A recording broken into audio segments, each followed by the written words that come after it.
A journey I began 2 decades ago, when curiosity and cultures made me step out into the world, led me home to India after decades exploring the world.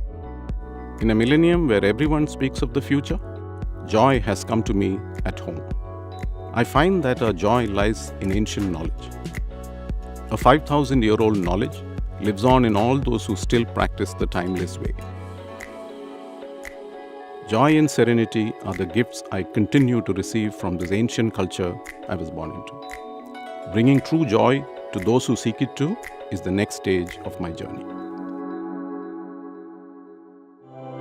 Life is lived on the terms that we think Leela is all about. There is a sense of playfulness. Most people don't know this amazing thing, that if you look within 250 meters of your home is amazing joy, is great joy. It's just that you haven't looked. And I'm telling you, I'm tangibilizing it. I'm saying, you find it. Indic Wellbeing knowledge is not, the power lies not just in the fact that it's old. It lies in the fact that it's old and living today, as practiced by millions and millions of people today. And I think it makes it timeless. And what does timeless mean in this context? That it has stood the test of time. People have used it in their lives. They have found what it means. They have discovered the issues. They have found out the benefits. And gradually over time, people have actually figured out that this is what works. And in all of this, there have been changes in people's lives. So this has adapted. This Indic Wellbeing knowledge has continuously adapted to be relevant and highly relevant even today. And so it's not old, this timeless. And I didn't start by saying I will only look at well-being. I started looking at everything from art to architecture to philosophy to metaphysics to food to everything else, metallurgy. What I had found was actually probably the oldest of holistic living and holistic well-being. And that was a moment. And I said, oh wow, I mean, it's all there across so many things. So that was the starting point of saying what I'm going to now build is to take strands from different things, bring it all together and to build something that is then holistic in its nature and can be applied by a human being. And people don't have to go outside that framework to find well-being for themselves. So the framework is basically saying that there are broadly 5 areas that you have to look at and to consider and address in your life to have well-being. So what are those 5 things, 5 broad areas? One, which I call eat right, which is basically about food, but not just about food, but equally about the process of creating food, the process of consuming food, all of that, right? So eat right. The second one is think calm. How do you think calm? And there's been a history of tremendous knowledge that has been spread to the world about yoga, about meditation. There are lots more in that arena, in that area of thinking calm that's available in the Indian tradition. The third pillar, in all of the ancient and timeless knowledge, there is a profound sort of emphasis on bringing art into your life.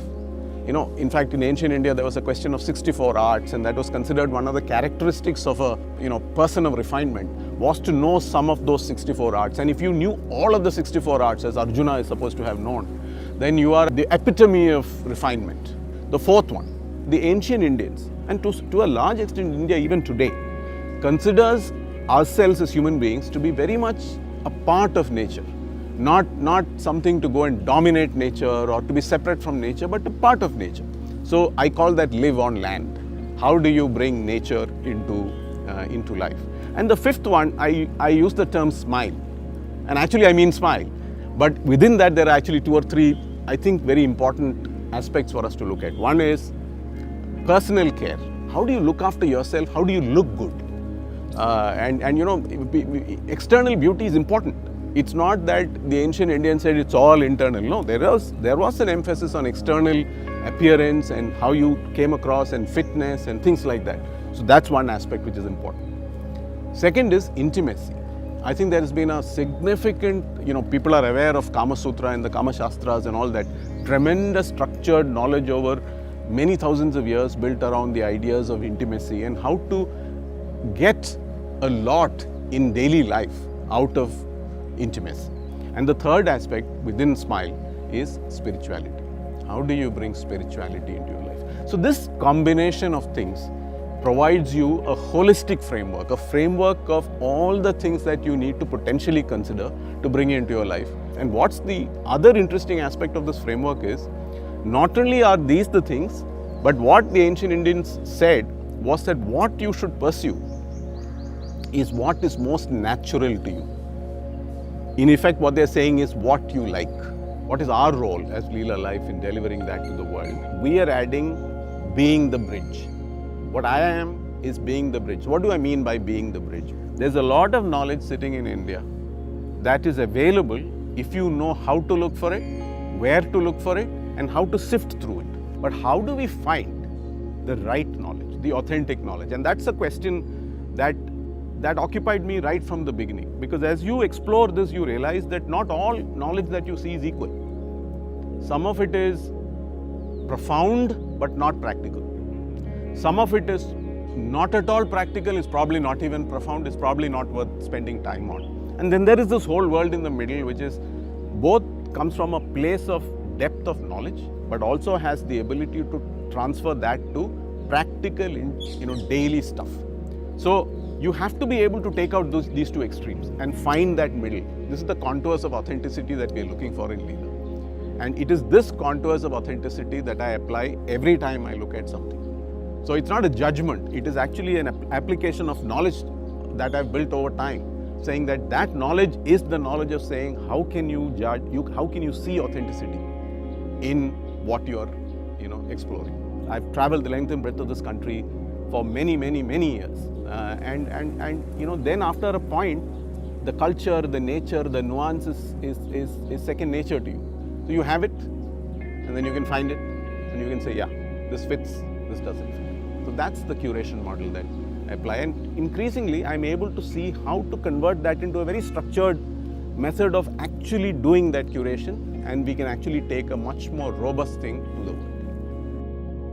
The idea of timelessness struck me not by just going through the knowledge and digging into that. Actually, it struck me when I went to some of these places, and two places in particular stand out for me. One is the city of Varanasi, the ancient city of Kashi, and the place that I'm in now, which is Rishikesh, which is recognized the world over as the home of yoga. Kashi, or Varanasi as we know it today, more or less stood in that same place for pretty much as long as India has existed. And this strikes you, you start standing at the ghats in the evening, and there is the aarti, the puja that is happening to the river Ganga, and then it suddenly strikes you that I'm standing in a place probably not far from where people stood and did pretty much the same thing 3,000 years ago, 4,000 years ago. And it's wonderful to see that, to experience that, and that then strikes you saying, oh wow, I'm actually in a context which is timeless, not just old. The same thing happens here in Rishikesh in a very different way. Rishikesh is not a built up city so much as it is a city of the mountains, where the Himalayas in a sense are starting to end towards the foothills, and you're starting to begin to see the great plains of India, the Indo-Gangetic plains.